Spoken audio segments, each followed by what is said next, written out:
Hello, so I'm gonna try and make a quick tutorial on the Eve robot. I'm gonna try and make it not too quick. So, the way that the Eve robot was made is you see these little yellow dots when you're in model mode, which is this mode right here. You get these dots. If I go into object mode, usually they're not there, but well, I guess it's working this time.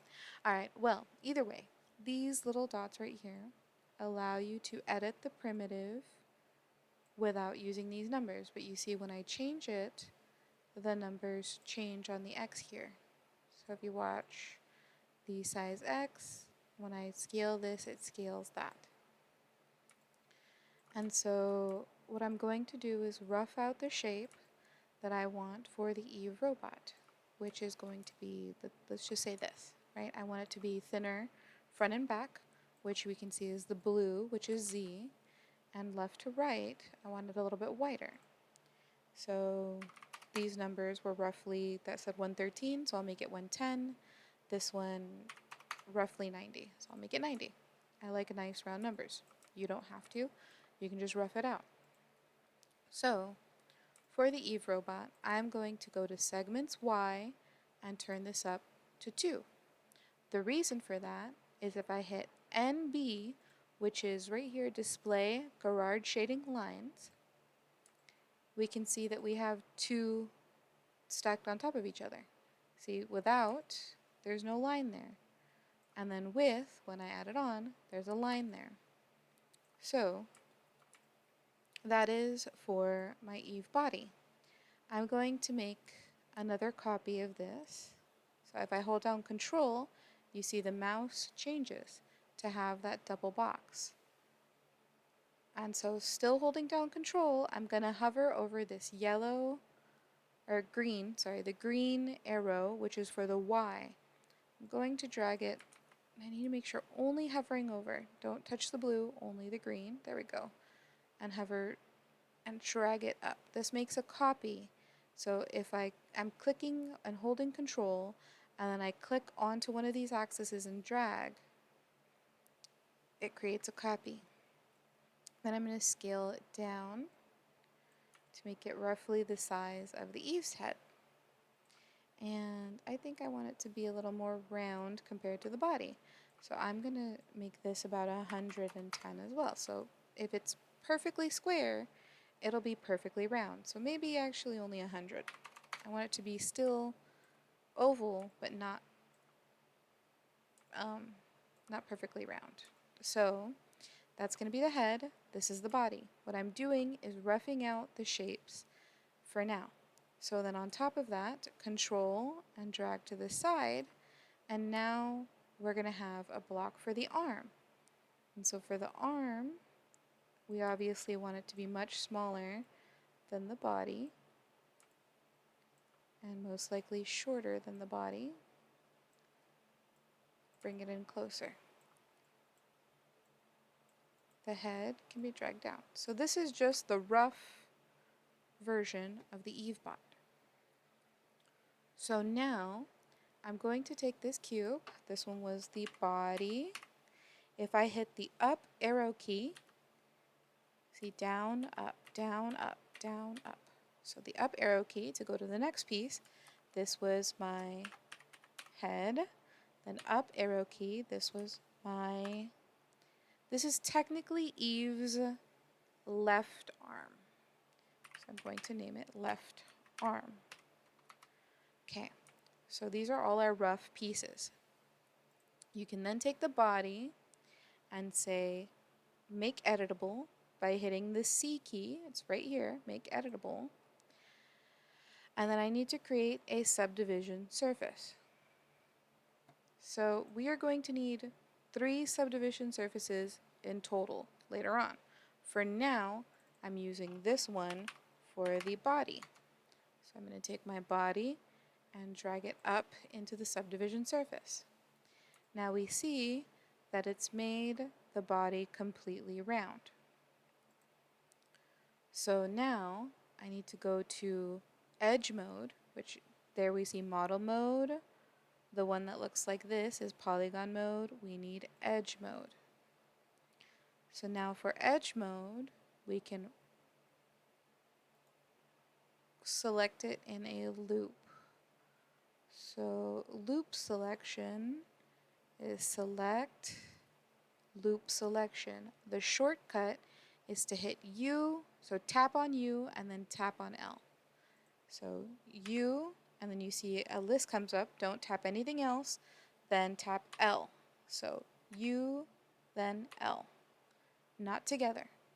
Once you've done that, you can select the center loop. You notice when you hover over an edge, it selects all the way around. So there's our loop selection for that. Now, we can't move it in the loop selection tool. We need to switch to the move tool. The shortcut is E. And I'm going to drag it up. By doing this, I'm making these edges closer, which makes the geometry of the EveBot sharper. And so if I turn off subdivision surface, we can see that the line here is closer than what it was before. If I go Control Z till it's where it was before, it's perfectly in the middle. So if I drag it up closer to the top and turn back on the subdivision surface, which is its own object, turn it back on, we can see it looks sharper. So further away down, smoother, closer, sharper. And so now I'm going to go into polygon mode. I'm going to select the polygon on the bottom. All I did was switch to polygon mode, and then when you hover over one of the polygons, so long as you're in the move tool or any of these tools that are transform tools, or the live selection tool, which is this one, it will select a polygon. So move tool. Technically, we want to scale this one down, so I'm going to switch to the scale tool. And I'm going to select the polygon on the bottom. And so I want to only select one of these axes. And the one that I want for this particular thing to squish it down is the X red axis. So that way when I squish it in, it looks thinner this way, but not this way. And so now I want to also do the one for the green, the Y, so that it looks thinner this way. But up and down, it's fine lengthwise. I think, like in his tutorial, I do want this shorter, so I can switch to the move tool, which is E, right here, move tool, and drag it up a little bit. And so now the body's a little shorter. So that's that for the body. For the head, we go through the same process. We make it editable. We make a subdivision surface. I'm going to name it head. Put the head inside of the subdivision surface. Shortcut U, then tap on L. And I want to be in edge mode. So edge mode. That way when I hover over an edge, it'll loop and select an edge. Then I want to switch to my move tool and drag it down a little bit. So then you see it makes the bottom a little bit sharper. Then I'm going to go to the scale tool and I'm going to switch to polygon mode so that I can scale the polygon.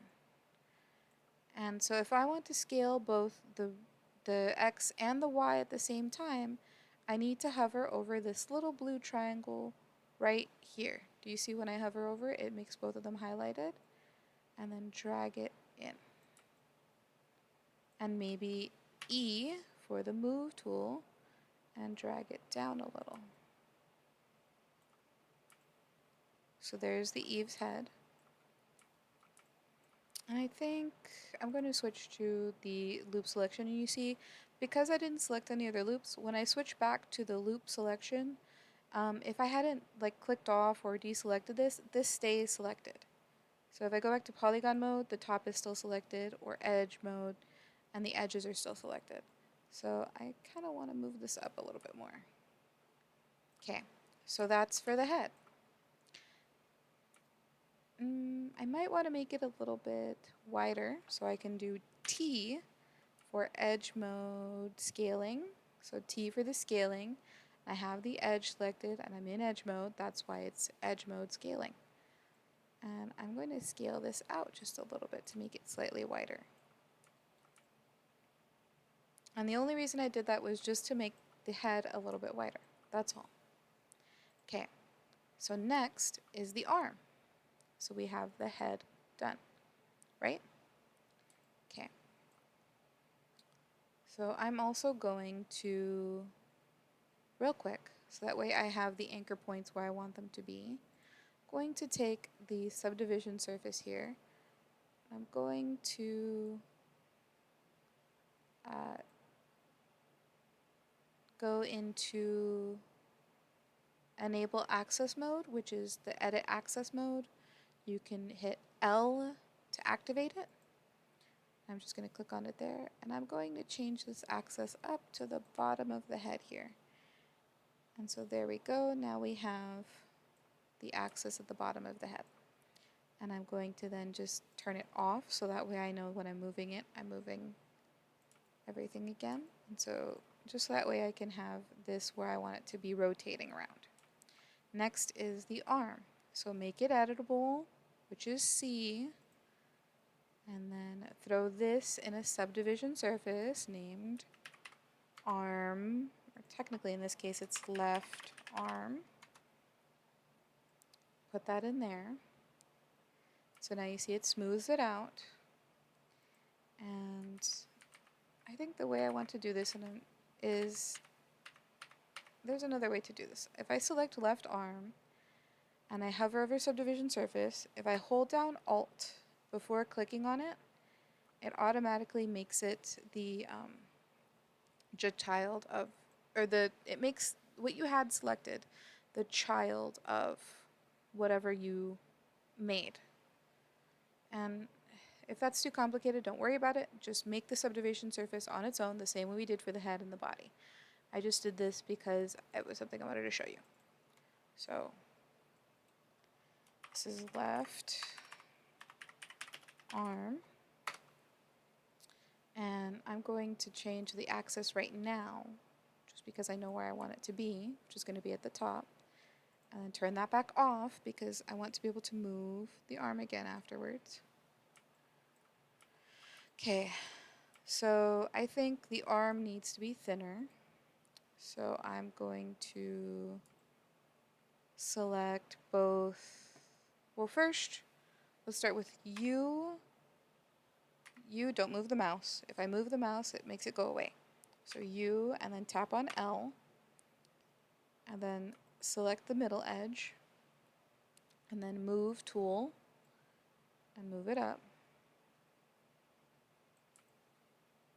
And then I'm going to maybe make it a little bit lower, and then T for scale, and drag it in to make this thinner. And then E for move tool, and drag it this way. And now I'm just moving it around until I like the way that the curve looks. Then I'm going to go into polygon mode, and I'm going to switch to the scale tool and hover over the bottom polygon here. And then select it. So hover and then click to select. Okay, hover, click, click. So click on it to select it. Just click on it once. Then scale it in, scale it this way a little bit, and it might be a little too long, so maybe scale it down that way. And so I'm just fiddling with each of these, and I'm using Alt and the left mouse button to orbit, and I'm just scaling each little axis until it looks like I want it to look. And I'm doing them one at a time, so that way it's not perfectly scaled down edge per edge. So just like this, okay? So now that we've done that, there's the arm. I might want to go E for the move tool, and I might want to pull this in just a little bit more. Yeah, let's switch back to our edge mode and just move the edge only. So maybe like that. I like that curve better. Okay. So we've done this. We've scaled this down. We've shaped it to look like the arm. I might want the top of this arm to actually be wider. So I'm going to go T for scale tool. I'm going to make it a little wider. So now it's wider up here. It's thinner at the bottom. I might want it even thinner down here. There we go. So as we manipulate each thing, it affects the other. It affects the subdivision surface. So I want loop selection, and then maybe back to scale tool. I'm going to scale this in a little more, maybe not too much, because if I make it too thin I start to get this weird, maybe like right here. Okay, that's fine. Alright, so we scaled it in, and now if I turn off the subdivision surface, this is what it actually looks like. We've just been making our changes with the subdivision surface on so that we can see what the end result is going to look like. So now, we're going to select left arm, not down here, not this editable one. We're going to select the subdivision surface on top, the one that looks like this, up here. The subdivision surface we made and named. Select that one, switch to our model mode over here, then select the rotate tool. So what I did was I selected the subdivision surface, I went to model mode, and then switched to the rotate tool. Now, if I hold down Control, remember this does the copying, and I drag, it creates a copy. And then while I'm dragging, if I hold down Shift, it increments to exactly 5. Each 5 degrees snapping, quantizing. So I wanted to pull it until it says exactly -180, or if you went the other way, 180. Whatever the case may be. I just want it exactly 180 degrees copied around.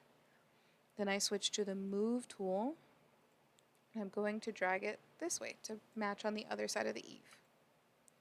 And there you go. You've made your eave with all the different body parts. And so this is where you needed to be for Wednesday.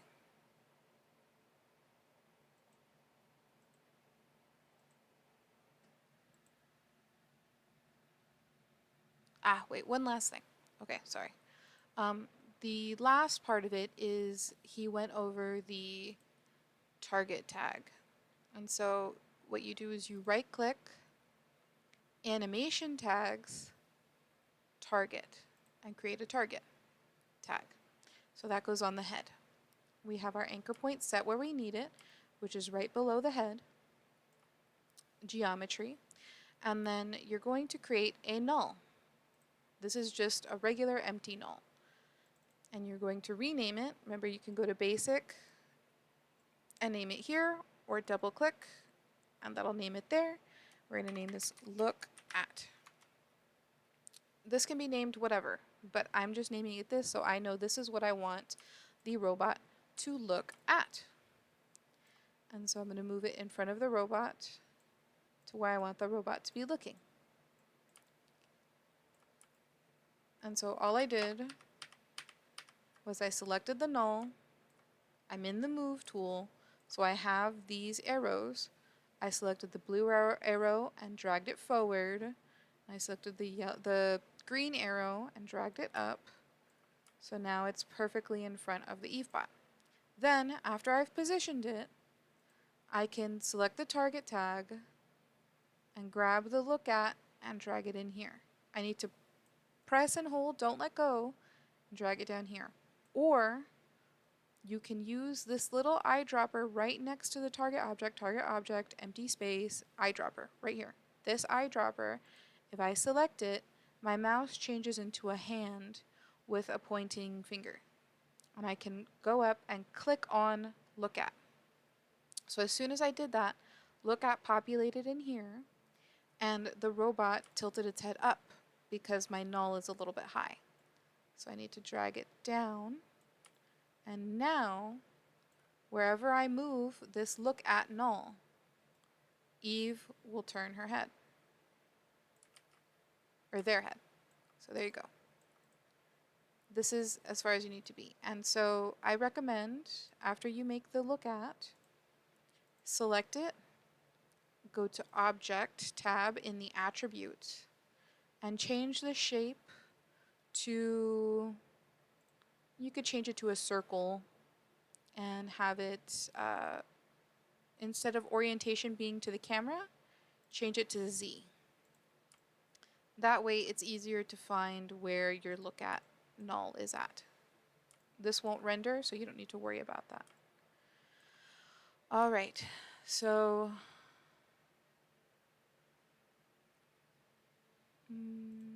after I take all of this and place it inside of the body, this is the hard part. I need to make sure everything is inside the body subdivision surface, but underneath this top body piece. So you see the order is body, and then it's the geometry, the body, I'll call it body box, because without the subdivision surface on, it's a regular box. So this is body box. So it's body, the subdivision surface, then it's body box, then it's your head, your left arm, and your other, or right arm. Forgot to rename it, right arm. And I'm going to go in here and I'm going to name this right arm box. So that way I know which ones are the underlying geometry. There we go, head box, left arm box. Okay. So all of these subdivision surfaces with their geometry underneath got dragged from outside of the body, which they were all out here, and I just took each one, dragged it into the body subdivision surface. If I drag it up here to the top where it has this drop down arrow, it's going to land above, and so what you want to do is then take it and move it below body box. So drag this in, and I want that white line, if you see when I move it, there's a white line that forms. I want that to be underneath body box every time I drag it in. Okay, so that should fix our parent-child relationship for our rig. So now when I move the body subdivision surface, the body turns, and if I select just an arm, then those turn at the places where I placed the axis. So I made sure to go into axis mode, select the top level, and place it at those areas when I did that earlier. And so the head, though, the reason that the head rotates on its own is because we created the target tag and said, look at this. It says target, make the Z axis of our head, if I change this to move mode, you see we have these arrows. So the blue arrow, our Z, is always forward. So the target tag says point the Z axis, rotate so that the Z axis is pointing at whatever you target it at. All right, so I hope that helps. All right, bye-bye.